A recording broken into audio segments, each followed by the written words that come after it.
All right, so let's have a look here. This is the first homework problem. So do we got any questions on this one in particular?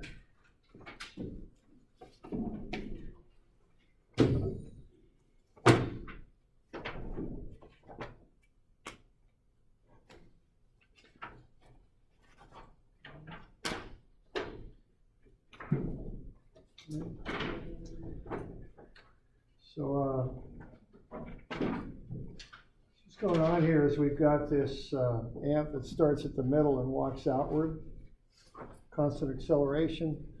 This starts from rest and has an angular acceleration of 1.2 radians per second squared. We want to find the velocity and acceleration of the amp when t is 3.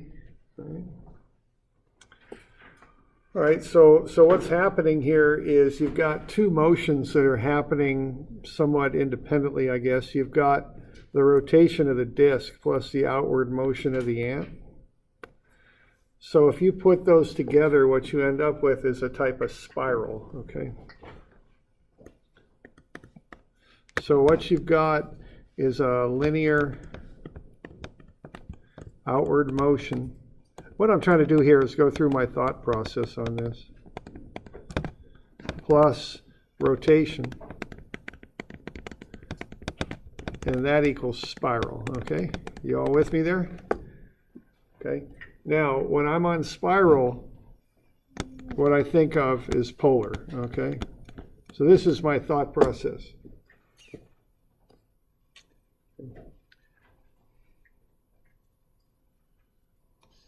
All right, and if I'm on polar, then what I want to do is I want to get this table filled in.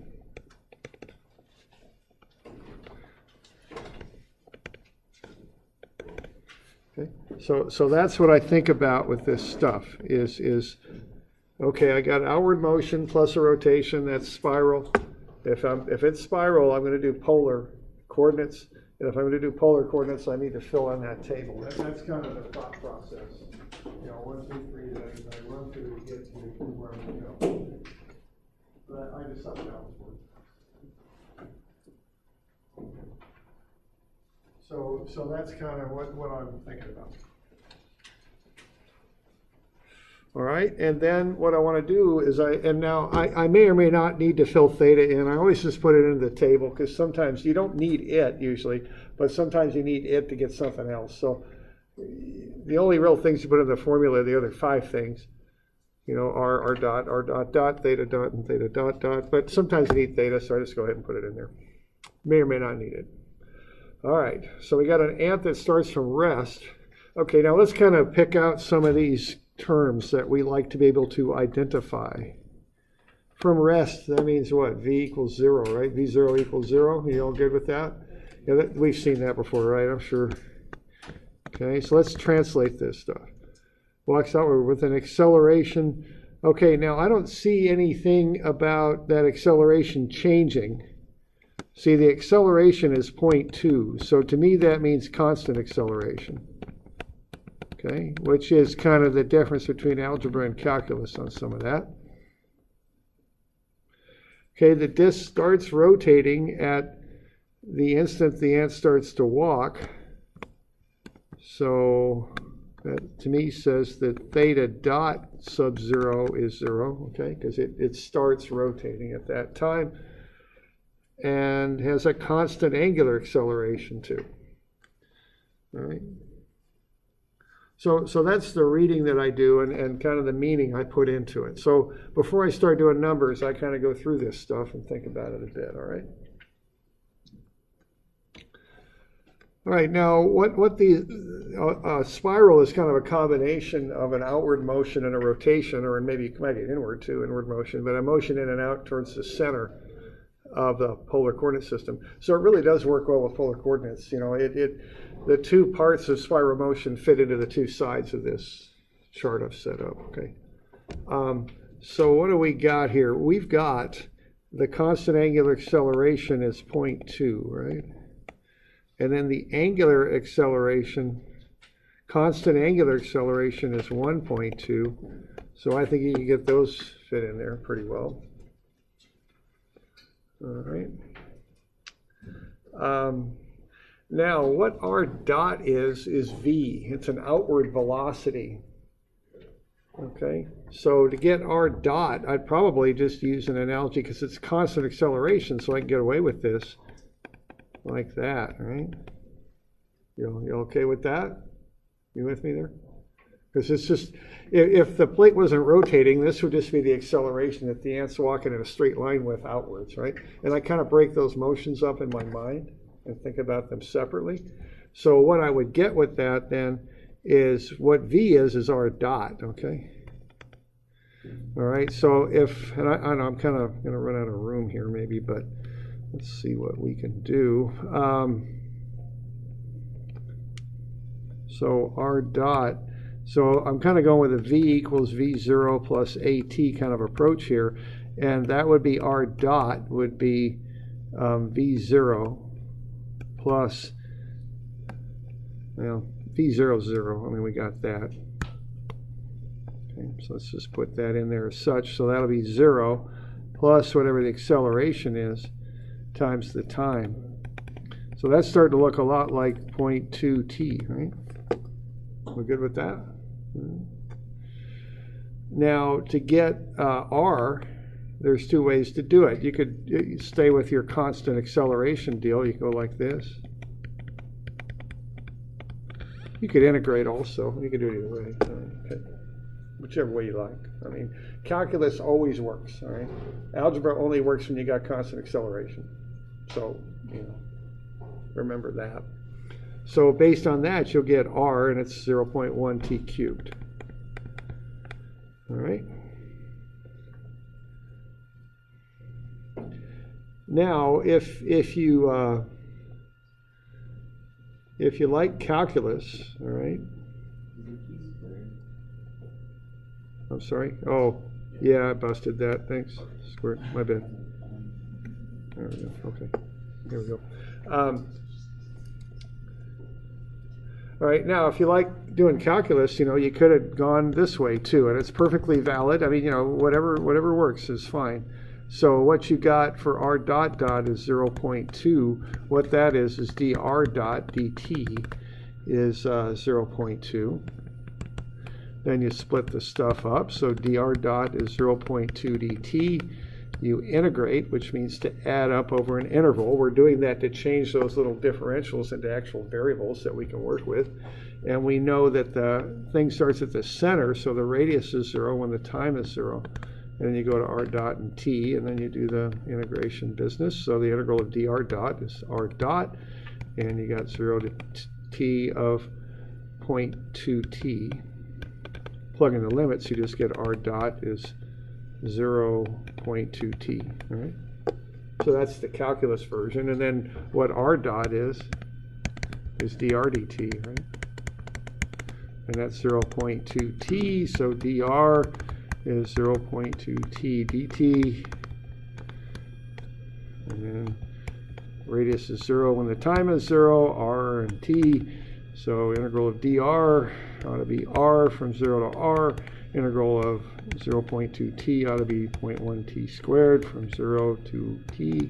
Plug in, so r is 0.1t squared. Good with that? Can we do that? You're going to have to do something like that on a test? Probably. Okay. Been doing it a lot. That's a good tip off on that, okay? So just get comfortable with that process and with plugging in limits and all that stuff, okay? Just, be ready to do that. Yeah?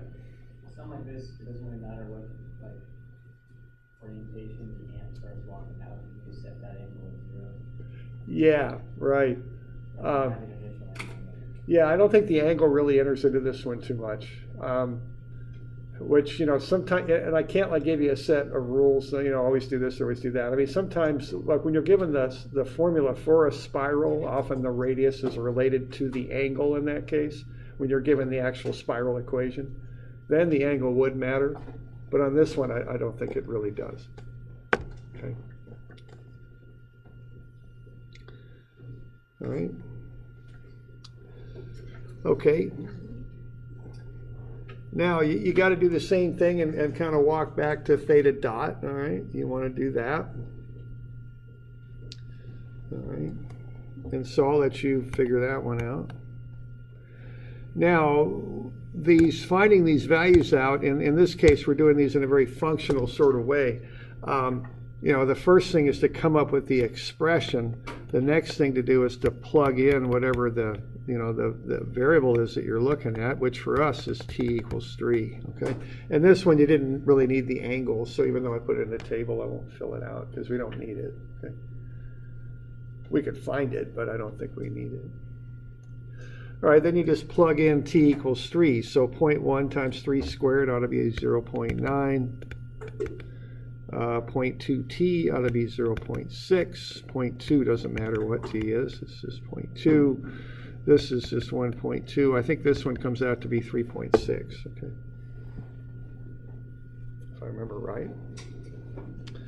All right, so you first go through the business of finding the functional value for r dot dot and r dot dot, and then you plug in the given time to find the numerical value, okay?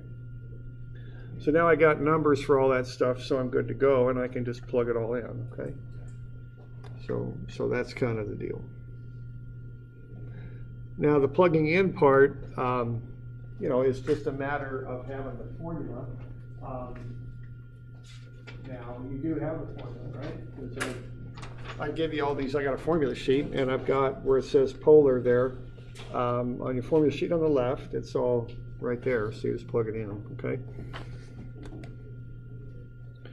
So once you got all that stuff, you just plug the numbers in. So you got v in polar coordinates is r dot, u sub r plus r theta dot.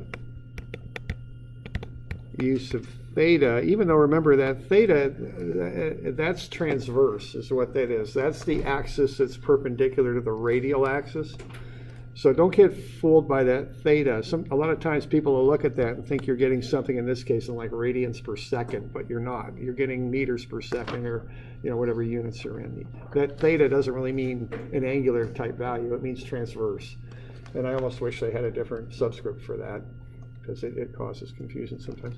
All right, and then we just plug the values in, right? I mean, it's no big deal. You just plug the stuff in. So 0.2 u sub r plus r theta dot, and that will get you 0.9. And then theta dot is 3.6. And there's the transverse component. And then you do all that stuff, and you get 0.2 u sub r plus 0.9 times 3.6 is 3.24 for the transverse there. Okay. Yeah, it is. Thanks. Screwed up again. Okay, my bad. There we go.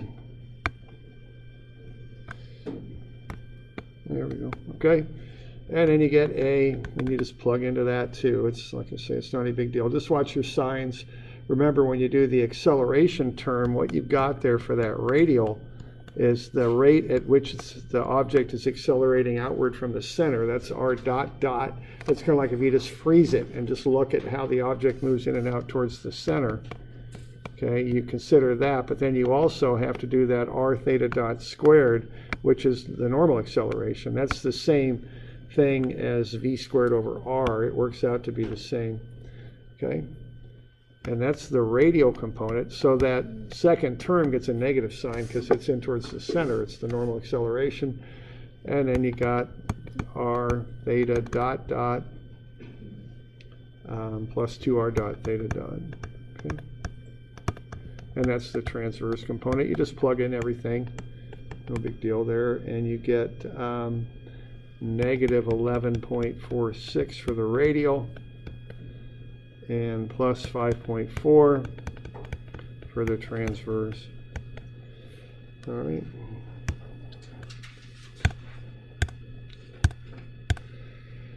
All right, and so then if you want to find the acceleration, you just take the square root of some of the squares here, for instance. These are just 2D vectors. All of these vector forms that we deal with are set up so that the unit vectors are normal to one another. So you can always use theorem of Pythagoras on this. And so I don't have room, but when you get the velocity on this one, it's 3.3. It's just the square root of sum squared.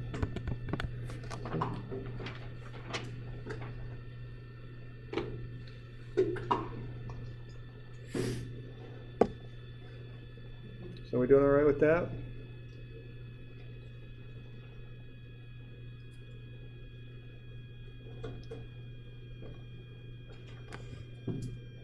So that's the drill on that. You identify the spiral motion, identify polar coordinates, fill in that table with the 5 or 6 variables and plug them in.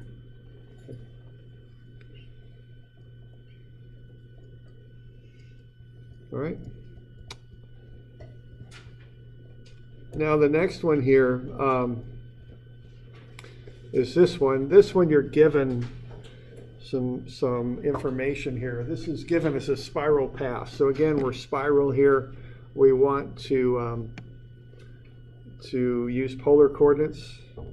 Okay, you've got r is equal to 380 times whatever theta is. Okay, the angular velocity of the car, so watch that, so that's theta dot, there's that word constant, 0.04 radians per second. Okay, let's find the radial and transverse components of velocity and acceleration of the car when theta is 60. Okay, so what we got here is theta is 60, but be a little careful with that because you're supposed to use theta in radians. So I believe, if I remember all this trig stuff right, that's pi over 3. So 1.0 something or another. And then also show these on the sketch, okay? So I give you these blank values on the page I wrote up for you. Put the components of the acceleration on the sketch.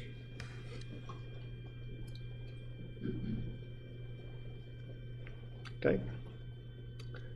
So we doing all right with this? Do we got any questions to begin with on this one?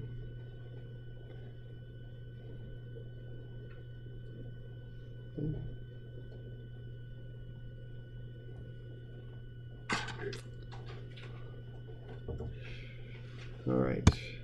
So there's all different ways to fill in this table. You know, you're never quite sure till you get into it, I don't think. All right, so here's what we got. We actually do have to fill in all 6 of them here. You're given that r is 380 times theta. That's given. All right.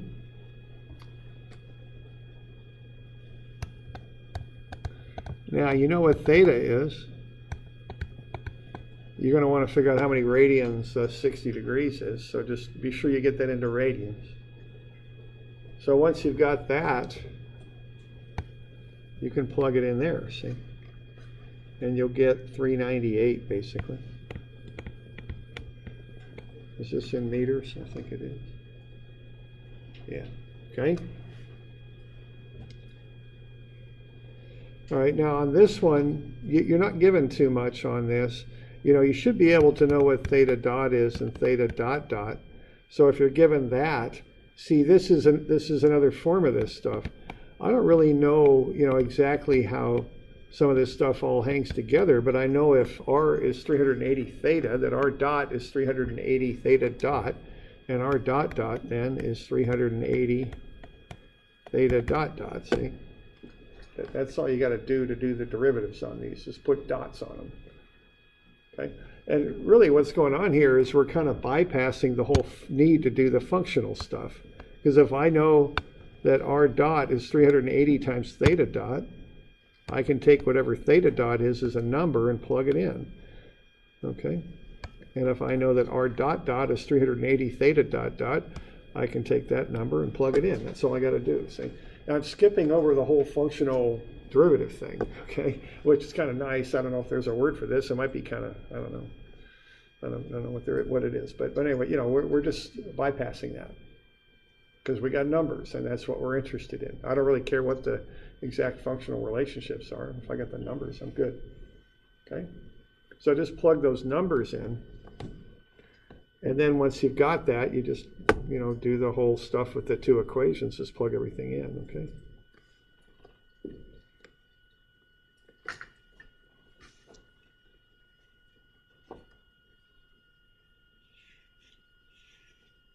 So we doing okay with that? Any questions on? Yeah. Then how do we get to that theta dot dot? Okay, to get theta dot dot, let's see. You got a word that'll help you with that. It's based on one word, getting to theta dot dot, and there's the word right there. Okay, so, all right.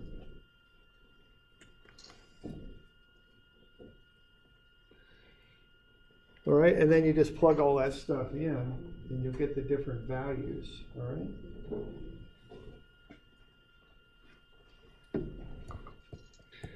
Now I've got answer blanks for you to fill in on the bottom of this thing, so just fill those in. All right, and what you ought to be getting for the radial. So we got a spacer radial velocity, transverse velocity, radial acceleration, and then transverse acceleration.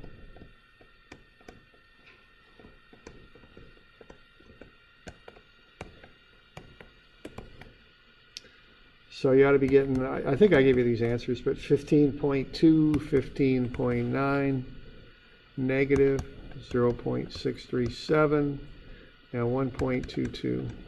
Okay, and then the total 22 flat.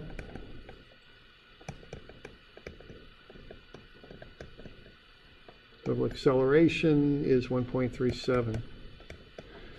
All right. And then the one thing that I'd like you to do on this thing when you've got all the numbers calculated is I do want a sketch.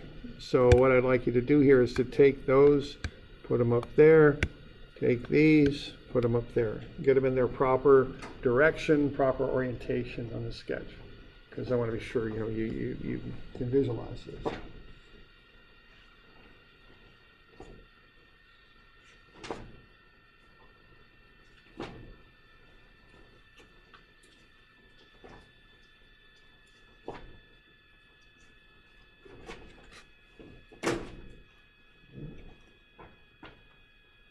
You got any questions on that? With that one?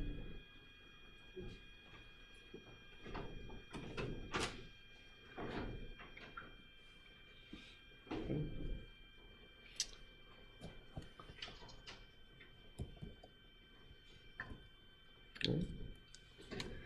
Right. Now this pulley one, I covered this stuff in class, or excuse me, online, and I posted the session there online. So have a look at that. We didn't do this one in class. This is kind of a side topic. This rigging with pulleys and stuff is a thing you want to be able to handle. So what's up here is we've got this big pulley, and we're pulling down on the rope with 2 meters per second. Now the first thing I want to do is identify how many ropes I got. Okay. And I got one rope, and I'm pulling it down at 2 meters per second. Now what I want to know is how high will that weight go? Now obviously it's going to go up. Okay.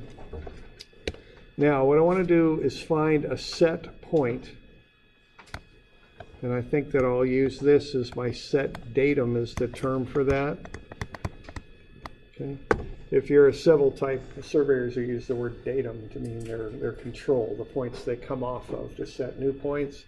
If you're a mechanical type, you'll use datum as a surface you measure from when you do GD&T, geometric dimensioning and tolerancing, when you're laying out locations of dimensions on parts. You got to define your reference plane. Okay. All right. And you measure from that to the moving parts. So A looks to be the spot. And then I would just measure down to B, and I'd call that D sub B. And then I would also measure down to this point. I'll just give it a name because it doesn't have one. I'll call it D sub C. All right. So you start with that. Now what you want to do then is come up with a term for the length of the rope. Okay. Now what that is going to equal is this distance from A to B right there. So that what that is D sub B. All right. Then you wrap around the pulley.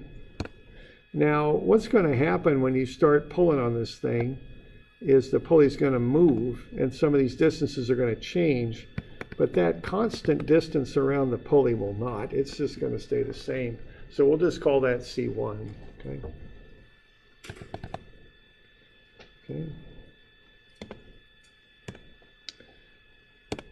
Now what you got next here is a second dB. That's the same distance. It's from B up to A. Well then once again you've got this wrap on the pulley, like so. So we'll call that C2.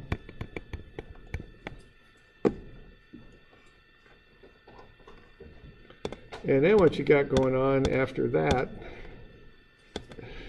is plus D sub C. Okay, that's the length of the rope.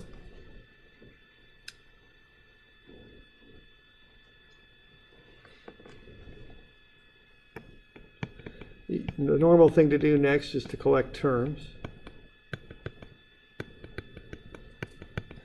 And I usually collect all the constants and put them in at the end as kind of a group, because they're going to go away anyway, so they're not any big deal. Okay. So there you go. And then the next thing to do here is to take a time derivative. Now the length of the rope won't change. When I pull that rope down, that weight's going to move up. I'm going to be in a different configuration, but the overall length of the rope will not change. Okay? It's just what it is. It's a constant. So when you do a time derivative, it's going to go away. Okay? Because it's a constant. It's going to be 0. Now 2 times, oops, I'll put an extra C in there. I didn't mean to do that. 2 times D sub B will give me V sub B. The derivative of D sub C will be V sub C, and those constants will just go to 0 too when I take a time derivative. Okay? Because they don't change. All right, so what you're going to get then, if you want V sub B is -2 of that equals V sub C. So V sub B is negative V sub C over 2. That's basically how you work through that in the method that I covered. So what's going on here is we're dimensioning down. We're pulling C at 2 meters per second, pulling it down. If we divide that by 2, we get 1 meter per second, and then the negative means instead of going down, it's going up. That's kind of how you work through that. Now, you can do this. This is kind of the, formal way to approach it. I will mention that there's not a coincidence that there's 2 sections of rope on B, and that you divide the 2 meters per second by 2. I mean, there's a definite connection there. What's going on there to lift that block B is you're going to have to pull twice as much rope at C to do it. And the advantage you get is you're going to have to apply half the weight, basically. So it's a trade-off. You're doing a constant amount of work. You're putting so much energy into the system. You can kind of split with gears and with pulleys and all that, how you split that between distance and force. Okay. So, I've seen some fairly complicated rigging systems, especially in statics books and dynamics books. They seem to like to draw these horribly complicated systems of pulleys. I don't know. I don't know if those are applied too much out there when you start working so much, as they're more put into books. But I don't know. But I've seen some fairly complicated systems. But that's the basics of it there. Okay. So not really a main topic that we're going to cover every day or anything, but it's just something you should know how to do and be comfortable with. Okay. All right. All right, now the last one here is this relative velocity problem. Now the thing with this is relative velocity is all about vectors, okay? So you vectorize everything. So that's what you want to do. And then once you do that, you can break things into x's and y's. So if you want to get VA as a vector, you just, vectorize it just like you learned how to vectorize forces in statics, okay? And that'll be minus, and that's really about all it is, and that's the I, and then plus sine 60 times 3 meters per second. It's the J, okay? So that'll get you VA as a vector, all right? So minus cosine 60. Now what's up here? See, I'm just taking that thing and breaking it up into a right triangle. There's the X, there's the Y, and that's just based on that 60-degree angle right there. I'm just taking the hypotenuse, which is the 3, and the adjacent side is the X, so that gets the cosine of 60, and the opposite side is the Y, so that gets the sine 60. And then I can go ahead and put all that together. So that's negative 1.5 I plus whatever the heck that is, 2.6 J. All right. Now you can do the same thing with VB, and you want to do that. Okay, just vectorize it. And then you want to put together an equation that describes this motion, is what you want to do. All right. So the equation that describes the motion is we want the velocity of A with respect to B, which I wrote out there. Okay, that's a vector. So what you want to do then is apply the other two terms to an equation that makes sense. It looks like, being as A is on the top, you can solve for VA by taking VB plus VA with respect to B, like that. Okay. And I've got my little fraction thing that I use to remember how to set these up. So if I take the B times a fraction A over B, I'll get A, which is what I got on the left. So that's set up properly. And then I just plug things in and solve it vector style.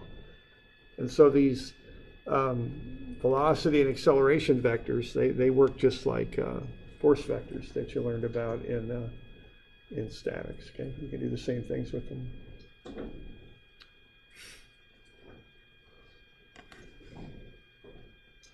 All right.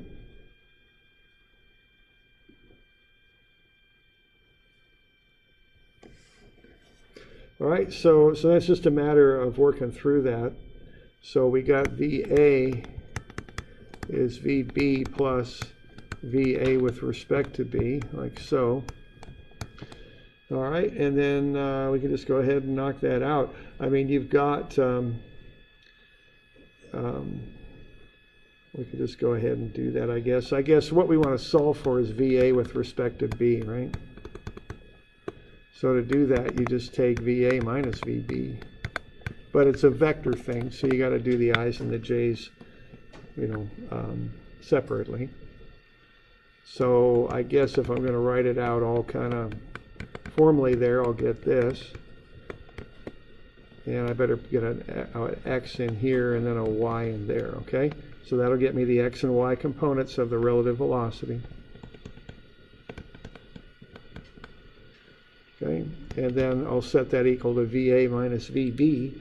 And what I got there for VA is minus 1.5 I. And then plus whatever the heck that is, 2.6 J. And then minus VBXI plus VBYJ, okay? So if I want VABX, what I do is I take negative 1.5 minus VBX, okay? And then if I want VABY, I do the same thing, 2.6 minus VBY, okay?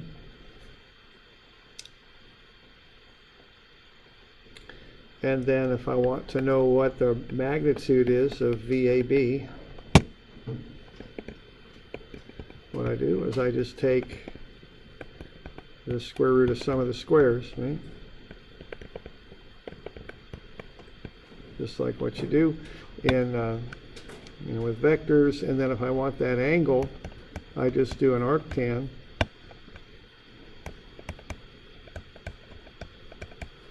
Of the y over the x. Okay, like so. That's all. All right. Now, this is something we're going to develop a lot more later. We're going to do more with this down the road. We're going to do a little bit of machine motion analysis with this stuff, but this is the starting point of it. We'll do a little bit of relative velocity here and there, okay, when we're going through this class.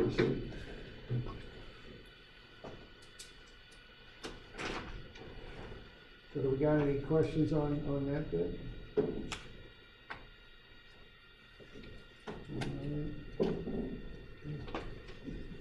So that's just a run through the homework, just to help you with that. Why don't we take a break down here? We'll start up here about 5 till. Okay. We're good? All right.